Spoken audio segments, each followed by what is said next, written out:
In this video, I'll break down exactly what I would do to get a six pack this summer. It's a transformation that I went through personally in 2023, and I've been able to stay lean and build even more muscle ever since. I'll break it down into simple steps and tell you the only numerical target that you need to get that lean, shredded Fight Club physique. And these are the same principles that my students have been using to great effect. And a quick word of warning before we start. This is a longer, unedited video without the cuts every 5 seconds, but I'm confident that you'll have the attention span for it. And if you do, then you'll be rewarded with so much value on how to achieve the six pack this summer. So let's go. Okay, so I'm gonna make an assumption that if you're watching this video, you're probably sitting somewhere between 15 and 25% body fat. So if you're not really sure where you're at, you can just Google body fat percent chart men, and you can just have a look at the different pictures and kind of gauge roughly where you're at. Ideally, you'd have some body composition scales. You can get from Amazon. They're only like $20 or $30. I highly recommend getting some if you don't already.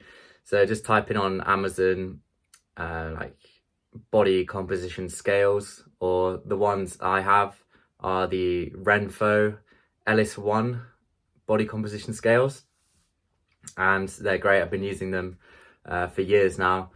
So in order to get a six pack, we need to get to around like 12% body fat. So I know for me, when I've been at my leanest, it's kind of been in like the 12 to 13% range.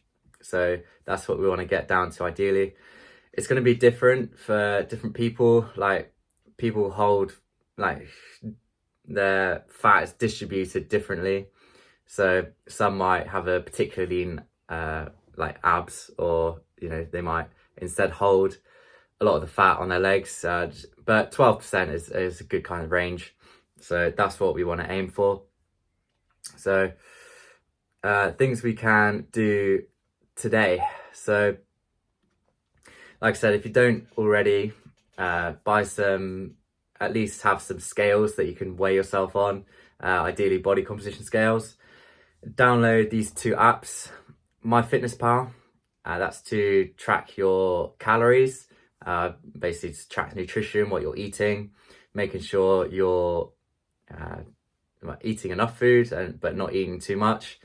And the Strong app, which is what I use to track my lifts, to make sure I'm progressively overloading in the gym. You don't have to get these exact apps, but just like similar ones. Those are things which we definitely need to track. The calories isn't as important to track if you're weighing yourself every day, which is what I do. I don't count calories anymore. I just go off the scale weight, comparing week to week. Set up some kind of sheet to track your daily weigh-ins, and you can figure out your weight like week by week and compare them and see if you're within the range, like the target, which I'll speak about next. And if you haven't already, signing up for a gym, you might be thinking like, oh, do I need to go to the gym to get a six pack? The answer is no, but I think it will help to give you a better physique overall if you are doing some kind of resistance training at the gym, or even at home. You can do like calisthenics, and you can train your abs at home, whether that be through a YouTube like follow along workout, or just doing some sit-ups or something. So those 4 things you can do like today, and it'll really set you up and help you gain that momentum going forward. So next, I'll speak about the one target that you need. I see so much out there regarding fat loss, and I've never really seen it boil down to like an easy to follow target. So when I was doing my first ever cut, I actually went for the 0.5% drop in body fat percentage per week. So, if I started at 20% body fat, the next week I'd want to be 19.5. The next week after that, I want to be 19. And it did work quite well. The only quibble I have with it is that it doesn't adjust as you lose weight.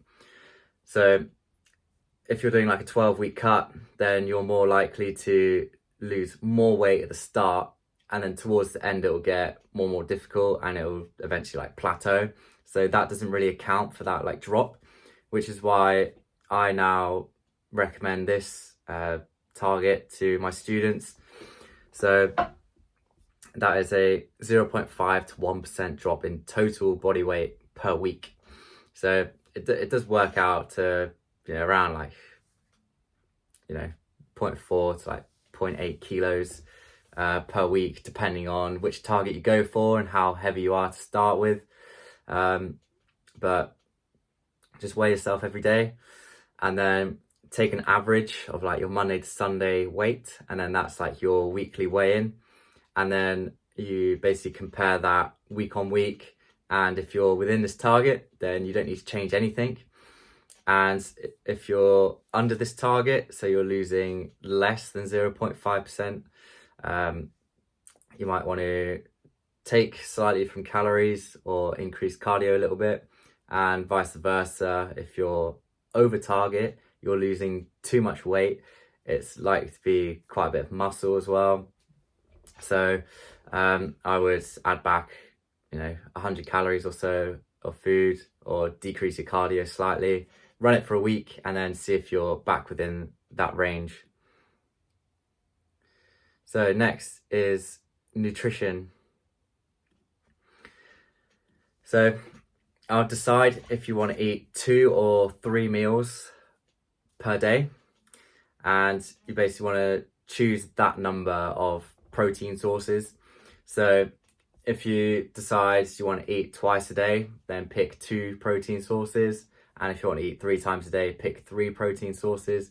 Make sure they're ones you like, that are convenient, that are easy to like cook or, you know, to have.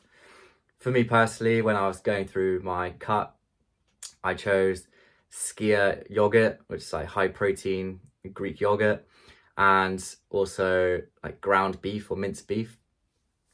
And I basically just have those 2 like every day, and it just made things like super easy. So next, we want to work out how much protein we want to have like per day. So I recommend a minimum of like 0.7 grams per pound of body weight. But yeah, anywhere between like 0.7 and like 1 gram. The exact like doesn't matter. I'm pretty sure around like 0.8 is kind of like the optimum, but if you get 0.7, then you should be fine. Next, work out how much protein we need from those 2 or 3 sources that we chose earlier. So that would be around 80% of the total. Well, why'd it be 80% and not 100%? Well, some foods, like which are considered carbs, do still have protein in them, like bread and pasta and like other non like protein foods. They do have some protein in them. So if we get 80% of our protein from these 2 foods, then the rest of our calories should cover the other 20%.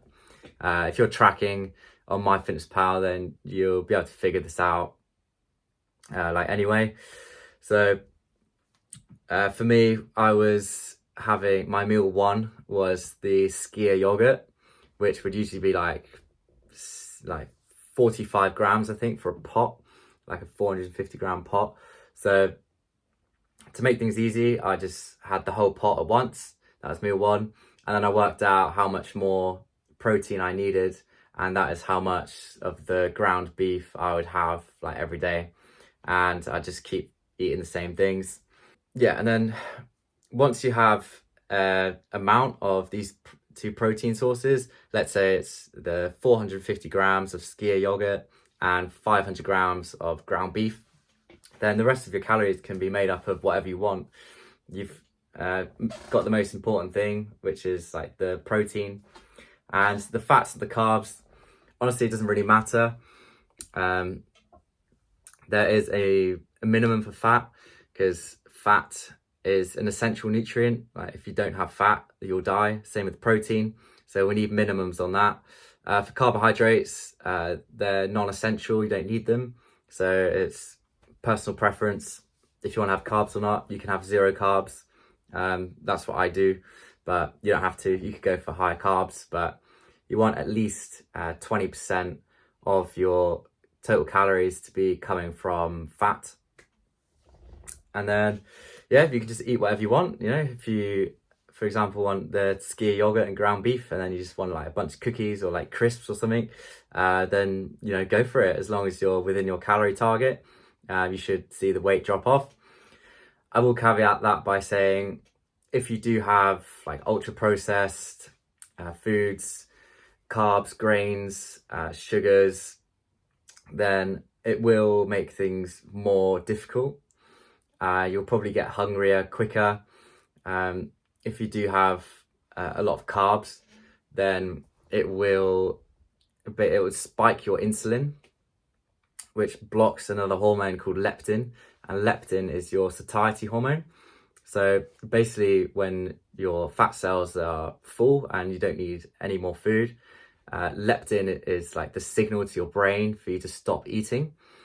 But if your insulin is high, if you're eating a lot of carbs, then that signal is basically blocked, which is why when you consume like sugar and carbohydrates, it's very easy to overeat. And that's usually what leads people to like put on weight in the first place.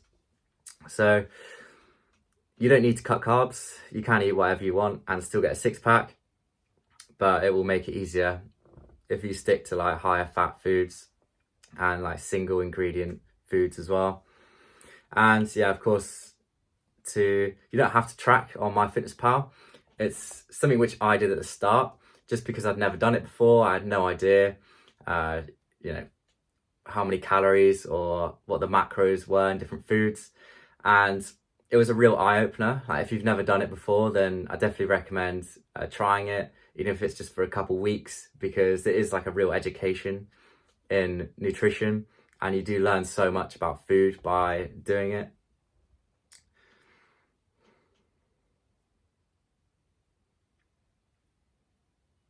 However, it's not something which I do now, partly because I just eat the same things every day, and I also just weigh myself every day.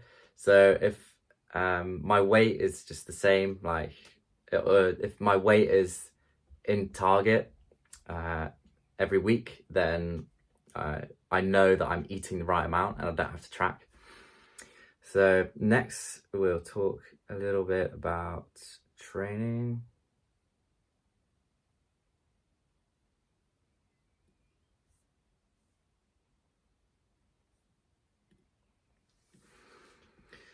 So I recommend doing some form of resistance training, minimum 3 times a week. When I was cutting down, I was focusing more on strength training rather than hypertrophy training, which basically is usually like lower reps. So like strength training might be like the 4 to 6 rep range, and then hypertrophy training might be more like 8 to 12. So I was doing like lower volume but more intense sessions, and I would do around 10 sets of like the big muscles like chest, back, shoulders and legs, and then the accessory muscles like the biceps, triceps and abs. I'd do like 3 sets per week. There's a correlation between volume and intensity. So if you want to go for high volume, a lot of sets per week, maybe like double these sets, then you're not going to be able to work as intensely and go as close to failure on every set. Whereas if you want to do the opposite, then you know the opposite is true. You can't go for high volume and high intensity as a natural lifter. So if you're not a beginner to the gym, then you want to go to failure on at least 1 set per exercise. If you're doing only 3 training sessions per week with like lower volume, then you want to ideally go to to failure or close to failure on every single set. So I'm bulking at the moment. I do longer sessions, which are, like 75 to 90 minutes, doing 7 exercises, like 3 to 4 sets for each one. So if I was to go to failure on every set, then it would be a real struggle. And, I'd just be absolutely exhausted, like halfway through, and not able to train the next day. So it's less intensity, more volume. But I think to get the 6-pack, nutrition is the most important thing. And the training can be like 3 times a week is plenty enough. And what about actually training your abs? So I haven't really trained abs consistently, and I've still been able to get a 6-pack. And the body fat percentage is far more important. Like, you can train abs like all day, for 2 years straight. But if you're 20% body fat the whole time, then it's not going to matter. You're not going to see them.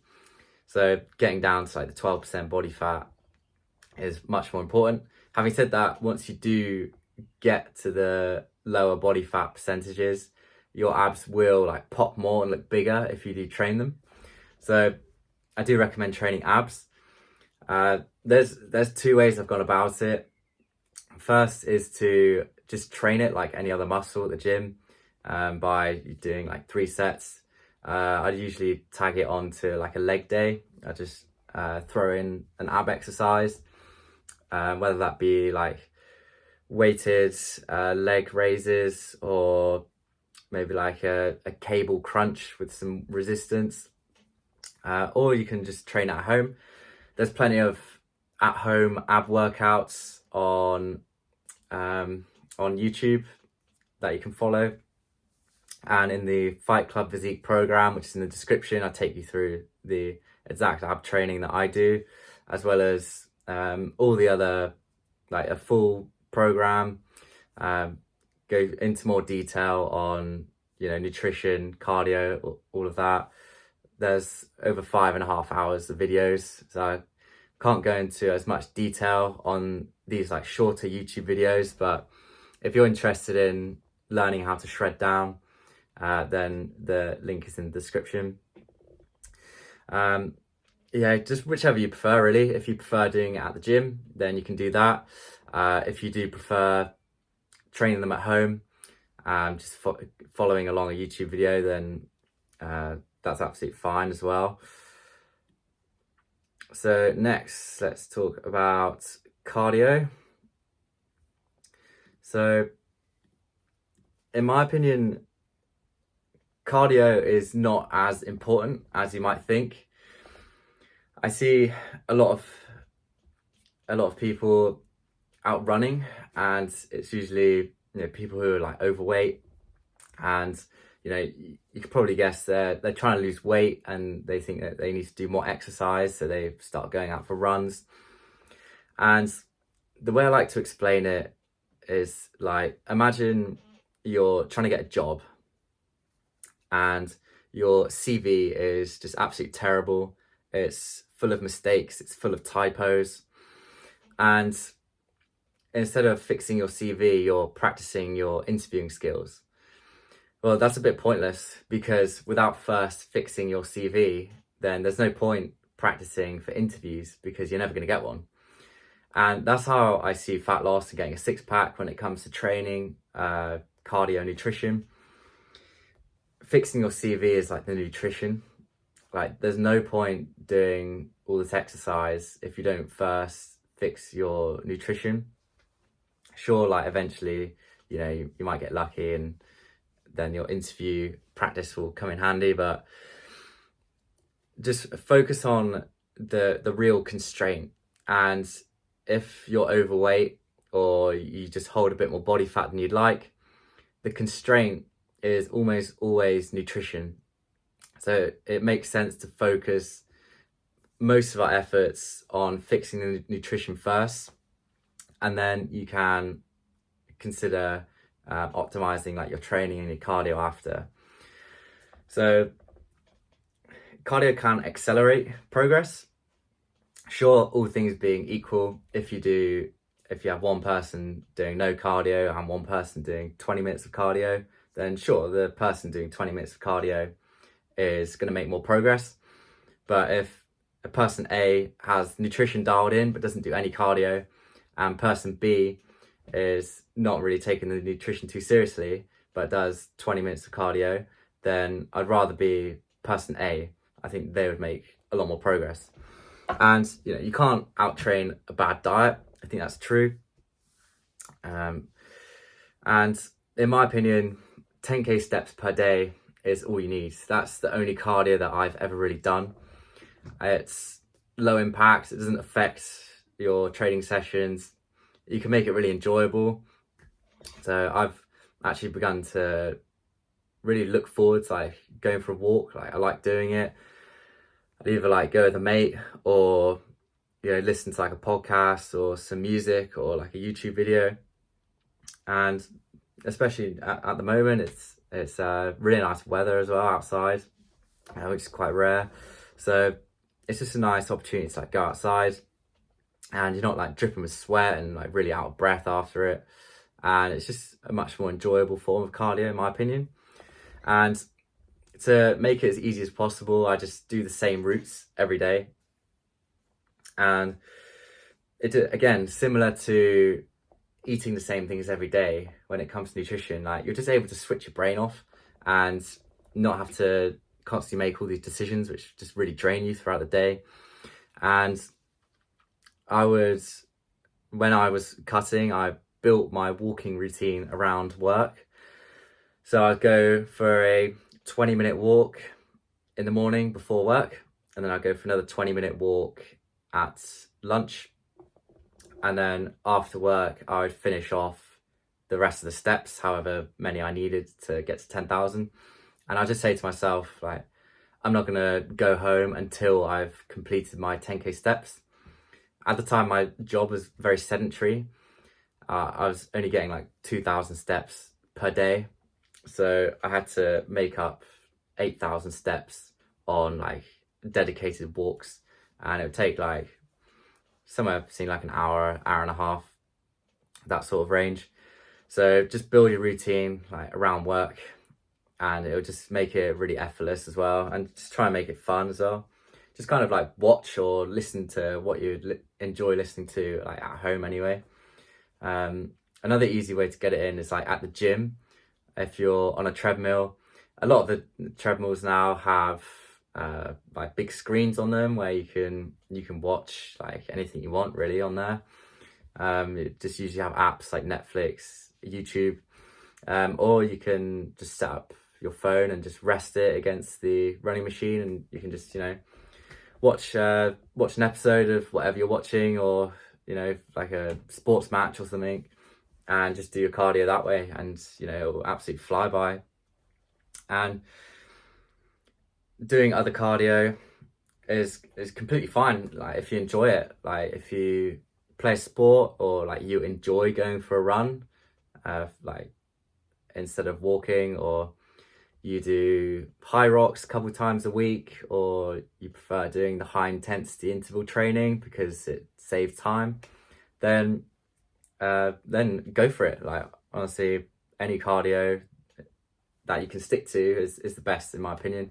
I personally prefer walking, but yeah, as long as it doesn't affect your resistance training too much, then I think any form is fine. So yeah, that's what I have to say on trying to get a six-pack by this summer. Nutrition is king. That's the most important thing. And just track, weigh every day.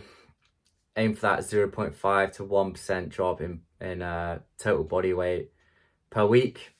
If you want some extra help, then the top link in the description is a link to my Fight Club Physique program, where I help men get six packs and get a real aesthetic looking body. And it's easier than you might think.